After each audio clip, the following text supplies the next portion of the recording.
നമസ്കാരം. ഒരു പുതിയ വീഡിയോ. ആദ്യമേ ഒരു മുൻകൂർ എടുക്കാം. വീഡിയോ ചിലപ്പോൾ ഒരു 10 മിനിറ്റിൻ്റെ അടുത്ത് വരെ എത്തും. ഒരു ഇമ്പോർട്ടൻറ്റ് കാര്യം നിങ്ങളായിട്ട് ഷെയർ ചെയ്യാൻ വേണ്ടിയിട്ടാണ്.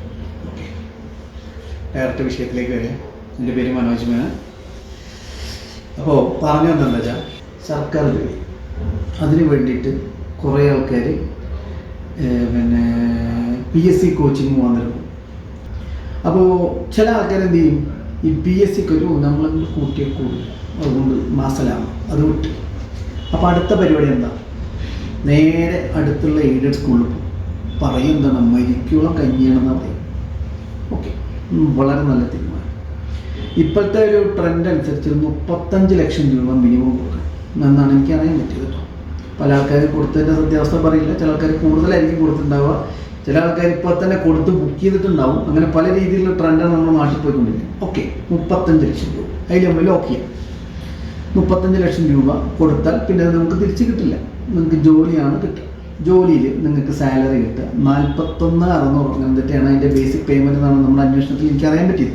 അത് പിന്നെ നിങ്ങളുടെ ബേസിക്കിൻ്റെ എത്ര പെർസെൻറ്റേജ് എന്ന് പറഞ്ഞിട്ട് മൊത്തത്തിൽ എല്ലാം കൂടി നോക്കുമ്പോൾ ഒരു 48 അങ്ങനത്തെയാണ് വരുന്നത്. അപ്പോൾ ടെലിറ്റിക് ബി എക്സ് 50,000 രൂപ റൗണ്ട് ചെയ്തു കാൽക്കുലേഷൻ എളുപ്പത്തിൽ ഞാൻ പറയാം. ഒരു വർഷത്തിൽ നിങ്ങൾക്ക് 6 ലക്ഷം രൂപ ശമ്പളം കിട്ടും. അപ്പോൾ ഒരു 5 വർഷം കൂടുമ്പോൾ നിങ്ങൾക്കൊരു മന്ത്ലി ഒരു 10,000 രൂപ വെച്ചിട്ട് ഒരു ഇൻക്രിമെൻ്റ് ഉണ്ട്.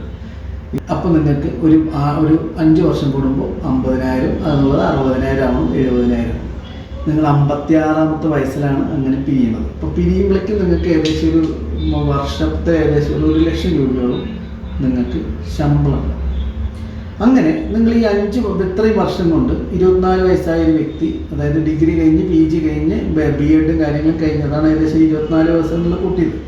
അങ്ങനെ ഒരു വ്യക്തിക്ക് ഏകദേശം ടോട്ടലായിട്ട് നിങ്ങൾക്ക് സാലറി വാങ്ങുന്നത് നിങ്ങൾ ഏകദേശം 2.5 കോടി അല്ലെങ്കിൽ 2.7 അല്ലെങ്കിൽ പോട്ടെ 4 കോടി രൂപ റൗണ്ട് ചെയ്യാം. ഞാനിപ്പോൾ ഈ പറഞ്ഞ മാർക്കറ്റ് സ്റ്റാൻഡേർഡ്സ് ഒക്കെ ഭാവിയിൽ ചിലപ്പോൾ വ്യത്യാസം വരാമല്ലോ. 4 കോടി രൂപ റൗണ്ട് ചെയ്യും. പെൻഷൻ ഏകദേശം 1 ലക്ഷം രൂപ നിങ്ങൾക്ക് പെൻഷൻ കിട്ടും. കാരണം കോൺട്രിബ്യൂട്ടറി പെൻഷൻ സ്കീമാണ്. ഇപ്പോൾ 1 ലക്ഷം രൂപ നിങ്ങൾക്ക് പെൻഷൻ കിട്ടുന്നത് വിചാരിച്ചു. ഇനിയാണ് ഞാൻ കാൽക്കുലേറ്റ് ചെയ്യാൻ പോകുന്നത്. എൻ്റെ കാൽക്കുലേഷൻ നിങ്ങൾ NBFC കിട്ടും, നോൺ ബാങ്കിങ് ഫിനാൻസ് കമ്പനി. ഇന്ത്യയിൽ ഇന്ന് ഏകദേശം 8,000-ഓളം NBFCകൾ പ്രവർത്തിക്കുന്നു. പല NBFCകളുടെയും ആസ്തി നമ്മുടെ നാട്ടിലെ ബാങ്കുകളേക്കാൾ കൂടുതലാണെന്ന് പറഞ്ഞാൽ നിങ്ങൾക്ക് പല ആൾക്കാർക്കും വലിയൊരു അയ്യോ അങ്ങനെ ഉണ്ടോ എന്ന് ചോദിക്കും. യെസ്, അത് നഗ്നമായിട്ടുള്ള സത്യമാണ്. ഇപ്പോൾ നമ്മുടെ നാട്ടിലെ പ്രഗത്ഭരായിട്ടുള്ള NBFCs പറഞ്ഞു കഴിഞ്ഞാൽ ഒന്ന് മുത്തൂറ്റുണ്ട്, പിന്നെ ICL ഉണ്ട്, മണപ്പുറം, KLM, അങ്ങനെ ഒരുപാട് NBFCs ഉണ്ട്. ഓക്കെ, ഇനി അടുത്തതായിട്ട് ഇമ്പോർട്ടൻ്റ് ഞാൻ പറഞ്ഞത് അവർ NCD എന്ന് പറയും, നോൺ കൺവെർട്ടബിൾ ഡിബെഞ്ചർ എന്നാണ് അതിൻ്റെ പേര്. അതായത് NCD എന്ന് പറഞ്ഞാൽ പിന്നെ നിങ്ങൾക്ക് ഇത്ര എമൗണ്ട് നിങ്ങൾക്ക് കളക്ട് ചെയ്യാം കസ്റ്റമേഴ്സിന്, അതായത് കസ്റ്റമേഴ്സിൻ്റെ നിന്ന് കളക്ട് ചെയ്യാമെന്ന് പറഞ്ഞിട്ട് സെൻട്രൽ ഗവൺമെൻറ്റും സെബിയും കൂടി കൊടുക്കുന്ന റെഗുലേഷൻസിൻ്റെ അതിനെക്കുറിച്ച് ഞാൻ വിശദമായിട്ട് പറയുന്നില്ല. കാരണം അതിനെക്കുറിച്ച് പറയുകയാണെങ്കിൽ ഒരുപാട് പറയാനുണ്ട്. അത് നിങ്ങൾക്ക് ഇൻ്റർനെറ്റിൽ നോക്കിയാൽ മതി. ഇപ്പോൾ ഒരു ഞാനൊരു എന്തെങ്കിലും ഞാനതല്ല, ഒരു ഒരാൾ പറഞ്ഞാൽ അതിൻ്റെ ആയുസ് 5 മിനിറ്റാണ്. അതുകൊണ്ടാണ് ഞാൻ അതിലേക്ക് കിടക്കുന്നില്ല. NCD മറക്കണ്ട.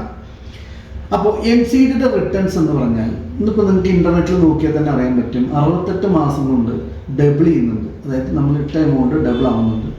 അത് 84 മാസം കൊണ്ട് 72. അത് depends on the company policy. Okay, 68 കൂട്ടണ്ട, 84 കൂട്ടണ്ട. നമുക്ക് റൗണ്ട് ചെയ്തിട്ട് 72 മാസം, അതായത് 6 വർഷത്തെ നമുക്ക് കൂട്ടാം.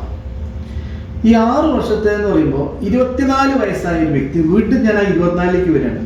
നിങ്ങൾ ഈ ക്യാപിറ്റേഷൻ ഫീ കൊടുക്കുന്നുണ്ടല്ലോ, മാനേജ്മെൻറ്റിന് ഇത്ര പൈസ കൊടുക്കുന്നുണ്ടല്ലോ ജോലിക്ക്, ആ പൈസ നിങ്ങൾ NBFCയിൽ ഇടാം. NBFCയിൽ ഇതേപോലെ NCDയിലും കാര്യങ്ങളൊക്കെ ഡെപ്പോസിറ്റ് ചെയ്ത് കഴിഞ്ഞാൽ 68 മാസം എന്നുള്ളത് പോട്ടെ 68 84 let B X or Y നമ്മൾ 72 കൂട്ടി 6 വർഷം ഈസി കാൽക്കുലേഷൻ വേണ്ടിയിട്ട് 6 വർഷം കൊണ്ട് ഈ 30 വയസ്സാകുമ്പോഴേക്കും ഈ വ്യക്തിയുടെ പേരിൽ 70 ലക്ഷം രൂപയായി. 24 × 6 30 36 ആയപ്പോഴേക്കും ഈ 70 തന്നെ 1.4 crore.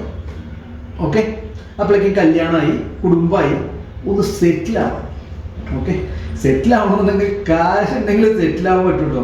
അല്ലെങ്കിൽ 36 വയസ്സുള്ള ഒരു വ്യക്തിയെ നിങ്ങൾ സെറ്റിലായി ചോദിക്കുകയാണെങ്കിൽ അവർ പറയുന്നത് അറിയും, ഞാൻ ഇതുവരെ എത്തിയ കാര്യം തന്നെ എനിക്കും ദൈവത്തിനും അല്ലാതെ വേറെ ആർക്കും അറിയില്ല. അതാണ് 36-ലെ നമ്മുടെ നാട്ടിലൊരു നോർമലായിട്ടുള്ളൊരു വ്യക്തി പറയുന്നൊരു കാര്യം. ഈ 1.5 കോടിയിൽ നിങ്ങൾ ബാങ്ക് ലോണൊക്കെ വിട്ടേക്ക്. അതിന് കുറച്ച് പൈസ എടുത്ത് നിങ്ങൾക്ക് ആവശ്യമനുസരിച്ച് നിങ്ങളൊരു വീട് വെക്കുക, വാങ്ങി എന്താ ചെയ്യേ. എന്തിനാണ് നിങ്ങൾ ബാങ്ക് ലോൺ എടുക്കുന്നത്? ഇനി ബാങ്ക് ലോൺ വേണ്ട, അതങ്ങനെ 6 വർഷത്തിനുള്ള അങ്ങനെ പോവുകയാണെങ്കിൽ നിങ്ങളൊരു 54-55 വയസ്സാകുമ്പോഴേക്കും നിങ്ങൾക്ക് എത്ര എമൗണ്ട് കിട്ടിയിട്ടുണ്ടാവും നിങ്ങൾക്കറിയാം? ഏകദേശം 11.5 കോടി രൂപ, മിനിമം 11 കോടി രൂപയോളം നിങ്ങൾക്ക് കിട്ടിയിട്ടുണ്ടാവും. ഇനി ഇതിൻ്റെ ഒരു ഹൈലൈറ്റ് ഞാൻ പറയട്ടെ. നിങ്ങൾക്ക് ഇഷ്ടപ്പെട്ട ജോലി ചെയ്യാം, ഇഷ്ടപ്പെട്ട നാട്ടിൽ പോവാം, ഇഷ്ടപ്പെട്ട സ്ഥലത്ത് ജീവിക്കാം. ഈ 11 കോടിയിൽ നിങ്ങൾക്ക് വീണ്ടും നിങ്ങൾ ബാങ്കിലിട്ടാൽ നാഷണലൈസ് ബാങ്കോ ഷെഡ്യൂൾ ബാങ്ക്സോ ഏത് ബാങ്കുകളായിക്കോട്ടെ ഇട്ട് കഴിഞ്ഞാൽ നിങ്ങൾക്ക് നല്ലൊരു എമൗണ്ട് ഇതായിട്ട് കിട്ടും, പെൻഷനായിട്ട് കിട്ടില്ലേ? 10% കൂട്ടാൽ തന്നെ ഏകദേശം 1 കോടി രൂപയോളം നിങ്ങൾക്കൊരു വർഷത്തിൽ നിങ്ങളുടെ ഇൻട്രസ്റ്റ് മാത്രം വരില്ലേ? 1 കോടി രൂപ എന്ന് പറഞ്ഞാൽ നിങ്ങൾ 12 ഡിവൈഡ് ചെയ്താൽ മിനിമം ഒരു 5 ലക്ഷം രൂപ നിങ്ങൾക്ക് പെൻഷൻ കിട്ടില്ലേ? ഒരു കുടുംബത്തിൽ ജീവിക്കുന്നത് ആരാണ് പോരെ? നിങ്ങളെന്ന് പറ. ഇനി അടുത്തൊരു കാൽക്കുലേഷൻ പറയാം. അടുത്ത നമ്മളെടുത്തൊരു ചോദ്യം വരും, 35 ലക്ഷം രൂപ ഉണ്ടെങ്കിൽ ഞാൻ ആരായി? അതാണ് അടുത്ത ചോദ്യം. ഞാൻ പറഞ്ഞത് എല്ലാവരും ഗോൾഡ് എന്ന് പറഞ്ഞൊരു സേഫ് ഡെപ്പോസിറ്റ് ആയിട്ടാണ് കണക്കാക്കുന്നത്. ഡെഫിനറ്റ്ലി ഇതൊരു സേഫ് ഡെപ്പോസിറ്റിന്. പക്ഷേ ഞാനൊരു കാൽക്കുലേഷൻ ഞാൻ പറഞ്ഞത്, ഗോൾഡ് എന്തായാലും ഈ NCD അത്ര എൻ്റെ ഇടയിൽ ചെറിയൊരു ബ്രേക്കായി, ഒരു കോൾ വന്നിട്ടോ, ഞാൻ പറഞ്ഞ ആ ഫ്ലോ നഷ്ടപ്പെട്ടു. ഓക്കെ, ഞാൻ തിരിച്ചു വരാം. ഗോൾഡിൻ്റെ കാര്യം നിങ്ങളെല്ലാവരും ചെയ്യുന്നത് വളരെ 100% സത്യസന്ധമായിട്ടുള്ള കാര്യങ്ങളാണ്. Gold is A safe deposit. പക്ഷേ NCD ഒരു കാൽക്കുലേഷൻ ഞാൻ പറഞ്ഞത്, അതിനുശേഷം നിങ്ങൾ പറഞ്ഞു. ഒരു കുട്ടി ജനിച്ചു, കുട്ടിയുടെ പേരിടാൻ പറ്റില്ല, 18 വയസ്സാവണം. കുട്ടിയുടെ പേരുണ്ട്, മാതാപിതാക്കളുടെ പേര്, ഭാര്യയും ഭർത്താവിൻ്റെയും കൂടി ജോയിൻ്റ് അക്കൗണ്ടായിട്ട് ഇട്ടോ. 1 ലക്ഷം രൂപ അല്ലെങ്കിൽ 2 ലക്ഷം രൂപ, 2 ലക്ഷം രൂപയൊക്കെ അത്യാവശ്യം ആൾക്കാർക്ക് അറേഞ്ച് ചെയ്യാവുന്ന കേസ്, അത് പ്രശ്നങ്ങളൊന്നുമില്ല. 2 ലക്ഷം രൂപ ഇതേപോലെ ആ കുട്ടിക്ക് 6 വയസ്സാകുമ്പോഴേക്കും ഈ 2 എന്നുള്ളത് 4 ആയോ, 12 വയസ്സാകുമ്പോഴേക്കും 4 എന്നുള്ളത് 8 ആയോ, 18 വയസ്സായപ്പോഴേക്കും 8 എന്നുള്ളത് 16 ആയോ, 24 വയസ്സായപ്പോഴേക്കും ഇവേ സംഭവം 32 ലക്ഷം രൂപയായിരുന്നു. 32 ലക്ഷം രൂപ നിങ്ങൾ ഈ പറഞ്ഞ പോലെ തന്നെ നാഷണലൈസ് ബാങ്ക്സോ ഷെഡ്യൂൾ ബാങ്ക്സിലോ എവിടെയെങ്കിലും ഇട്ടാൽ തന്നെ ആ വ്യക്തിക്ക് നിങ്ങൾ പണ്ടത്തെ പോലെ ഒന്നുമല്ല, NBFCs ഒക്കെ 13% വരെ ഇൻട്രസ്റ്റ് കൊടുക്കുന്നുണ്ട്. NCDയിൽ 13%. നമ്മൾ ശ്രദ്ധിക്കുന്നില്ല, നമ്മുടെ ചുറ്റുവട്ടത്തുള്ള കാര്യം നമ്മൾ ശ്രദ്ധിക്കില്ല. അതാണ് അതിൻ്റെ കാര്യം. നമ്മൾ എന്താ പറയുക, ചെലുത്താൻ കുരിശിനെ കണ്ട പോലെയാണ്. അയ്യോ വേണ്ട, അയ്യോ വേണ്ട, അല്ലെങ്കിൽ നിങ്ങൾ ഏതെങ്കിലും സ്ഥാപനത്തിൽ പോയി കഴിഞ്ഞാൽ ഭയങ്കരമാണെന്ന് പറയും. അങ്ങനെയല്ല, ഇതിലിട്ട് പോട്ടൊക്കെ നല്ല കാര്യങ്ങളുണ്ട്. നമ്മൾ അവരോട് സംസാരിക്കുക. അടുത്തുള്ള NBFCയിൽ ചെല്ല്, നേരെ ബ്രാഞ്ച് മാനേജർക്കാണ്, സാർ ഞാൻ ഈ NCDയെ കുറിച്ച് കൂടുതൽ അറിയാൻ ആഗ്രഹിക്കുന്നുണ്ട്, അല്ലെങ്കിൽ നല്ല ഇൻവെസ്റ്റ്മെൻറ്റ് സ്കീം എന്താണ്, നമ്മൾ സേഫായിട്ട് ഇൻവെസ്റ്റ്മെൻറ്റ്, അവർ നിങ്ങൾക്ക് പറഞ്ഞു തരും. ഞാൻ പറഞ്ഞു വന്ന കാര്യം എന്താ വെച്ചാൽ, ഈ 24 വയസ്സായ കുട്ടിയുടെ പേരിൽ വേണമെന്നുണ്ടെങ്കിൽ ഞാൻ ആദ്യത്തെ കാൽക്കുലേഷനിൽ അങ്ങനെ തുടരാം. അവർക്ക് ഇഷ്ടപ്പെട്ട ജീവിതം ജീവിക്കട്ടെ. നിങ്ങൾക്കൊരു കാൽക്കുലേഷൻ അറിയും. ഞാൻ ഒരു കാര്യം ഞാൻ പറഞ്ഞു നിർത്താം. ഇന്നുള്ള മേജർ സിറ്റീസിൽ, ഇപ്പോൾ എക്സാമ്പിൾ ബാംഗ്ലൂർ ആയാലും ചെന്നൈയിൽ എവിടെയെങ്കിലും എവിടെയെങ്കിലും ആവട്ടെ, ഒരു ഫ്ലാറ്റ് വാങ്ങണമെങ്കിൽ 70 ലക്ഷം രൂപ കൊടുക്കണം.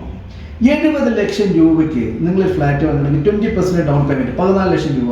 ബാക്കിയുള്ള മറ്റേ അറ്റകുറ്റപ്പണികൾ, ബില്ല്, അതൊക്കെ ലിമിറ്റ്. എന്തായാലും ബേസ് സാധനം ഒരു ഫർണിഷ്ഡ് ഫ്ലാറ്റ് ഉണ്ടെങ്കിൽ 70 ലക്ഷം രൂപ കൊടുക്കും.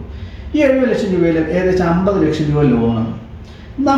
ഒരു 50,000 അല്ലെങ്കിൽ 1 ലക്ഷം രൂപ ശമ്പളം വാങ്ങുന്ന ഒരു വ്യക്തിയിൽ എത്ര പെർസെൻറ്റേജ്, എത്ര രൂപ അതിൽ ലോണായിട്ട് അടയ്ക്കുന്നുണ്ടെന്ന് അറിയാം. നമ്മൾ ശരിക്കും വർക്ക് ചെയ്യുന്നത് നമ്മുടെ ഫാമിലിക്ക് വേണ്ടിയിട്ടല്ലേ, ബാങ്കുകാർ നന്നാക്കാൻ വേണ്ടിയിട്ടാണ് വർക്ക് ചെയ്യുന്നത്.